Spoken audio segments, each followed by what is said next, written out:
এইটো হৈছে সোণাৰীৰ পদ্মকুমাৰী বৰুৱা বালিকা উচ্চতৰ মাধ্যমিক বিদ্যালয়ৰ এটা শ্ৰেণীকোঠা।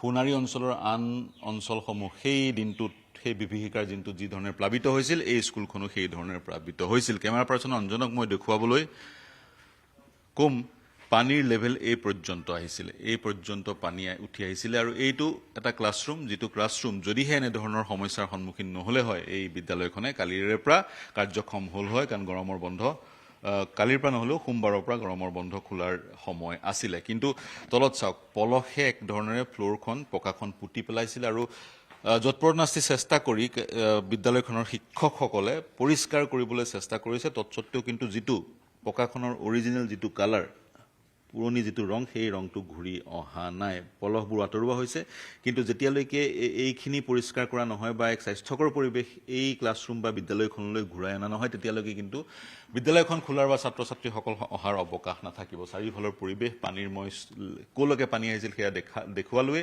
আৰু বোকাই এতিয়াও কিন্তু এক ধৰণেৰে আৱৰি ৰাখিছে এক পৰ্যায়লৈ শ্ৰেণীকোঠাসমূহত। মই প্ৰধান শিক্ষক এই বিদ্যালয়খনৰ, তেওঁৰ ওচৰলৈ যাব বিচাৰিছোঁ।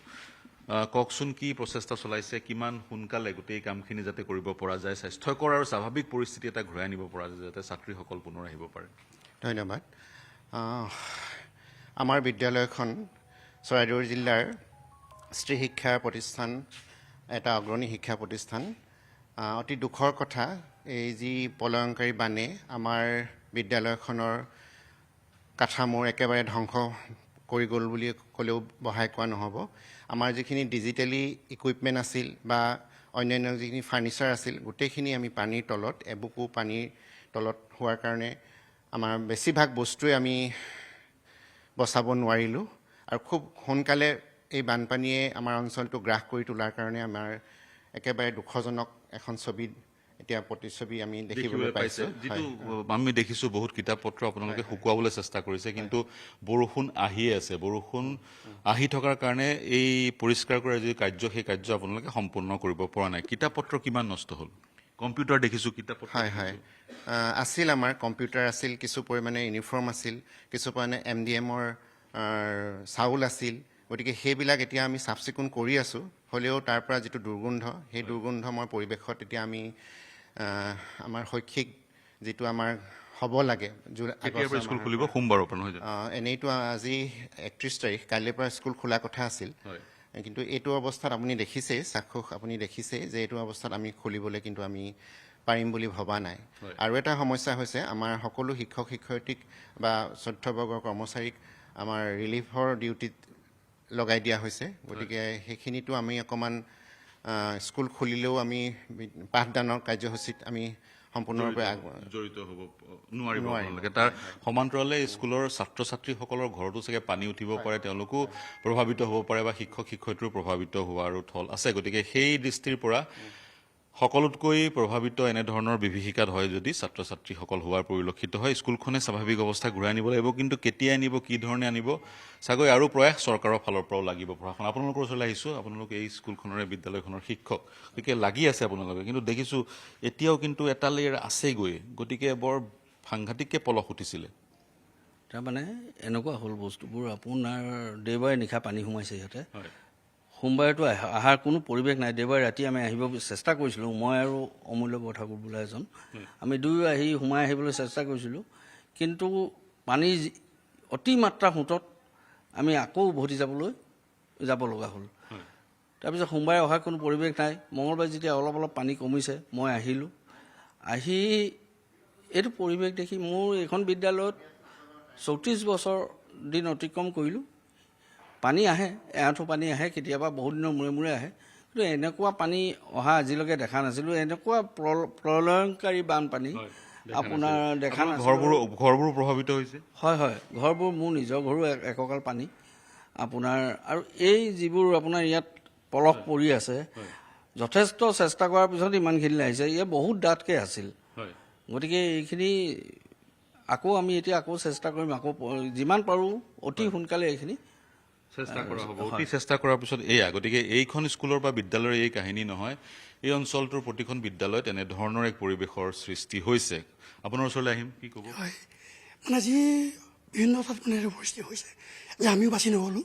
একেবাৰে মানে অৱস্থা বেয়া হৈ গৈছে এতিয়া পৰৱৰ্তী কেনেকৈ আমি আগবাঢ়োঁ তাৰ প্ৰচেষ্টা চলাই থকা হৈছে কিছু সময় লাগিব মই বাহিৰৰ দৃশ্য মই কেমেৰাৰ যোগেদি আমাৰ দৰ্শকক দেখুৱাবলৈ চেষ্টা কৰিম বাহিৰত কম্পিউটাৰ পেলাই থোৱা আছে আৰু এইয়া পলহ চাওক কষ্ট কৰি তেওঁলোকে ৩-৪ দিন কষ্ট কৰিও এইখিনি পলহ আঁতৰাব পৰা নাই পকাৰ যিটো মূল ৰং আছিলে সেই ৰংটোতো উলিয়াব পৰাই নাই গতিকে এক বৰ বেদনাদায়ক কষ্টদায়ক এক পৰিৱেশ তাৰপিছত এইয়া চাওক কম্পিউটাৰবোৰ উলিয়াই এইদৰে পেলাই ৰাখিবলগীয়া হৈছে সকলো নষ্ট হৈ গৈছে গতিকে কম্পিউটাৰৰ যোগেদি যি শিক্ষা লৈছিল ছাত্ৰ ছাত্ৰীসকলে তাৰ পৰা কিছুদিন হ'লেও তেওঁলোক বঞ্চিত হ'ব এয়া চাওক এয়া মাটি পলহ বোকা আৰু এই বোকাবোৰ আঁতৰোৱাটো ইমান সহজ হৈ পৰা নাই তেওঁলোকে কৈছে 40 গৰাকী শ্ৰমিক নিয়োজিত কৰি তেওঁলোকে ওপৰৰ লেয়াৰটো আঁতৰালে বোকাৰ কিন্তু এই লেয়াৰটো একেবাৰে তলৰ লেয়াৰটো এতিয়াও আঁতৰাব পৰা নাই স্কুলৰ এই অৱস্থা চাৰিওদিশে আৰু যিটো স্মাৰ্ট ক্লাছৰুম আছিলে সেইফালে সেই স্মাৰ্ট ক্লাছৰুমটোতো পানী সোমাই ক্লাছৰুমত যিটো স্মাৰ্ট টিভি আছিলে সেই টিভিটো নষ্ট কৰি দিয়া পৰিলক্ষিত হৈছে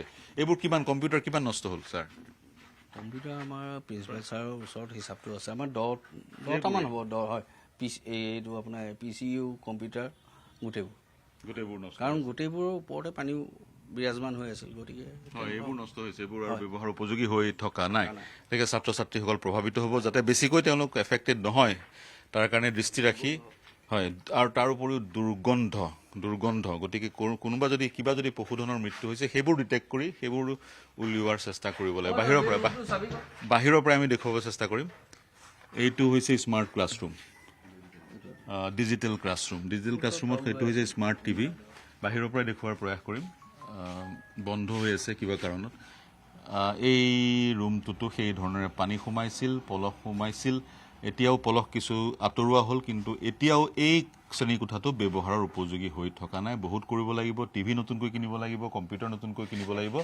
গতিকে এই শিক্ষাবৰ্ষটোত ছাত্ৰ ছাত্ৰীসকল প্ৰভাৱিত হ'ব তেওঁলোকক অতিৰিক্তভাৱে কিছু সহায় আগবঢ়াব লাগিব পুনৰ চাওক এই পলহ আৰু দেখিব দুখজনক দৃশ্যটো হৈছে কিতাপবোৰ আগত কিতাপবোৰ থৈ দিয়া হৈছে শুকুৱাই পুনৰ ব্যৱহাৰৰ চেষ্টা কৰা হৈছে কিন্তু পুনৰ কিতাপবোৰ ব্যৱহাৰ কিমানলৈকে কৰিব পাৰিব এইবোৰ সামগ্ৰী সোণাৰীৰ এখন অগ্ৰাধিকাৰ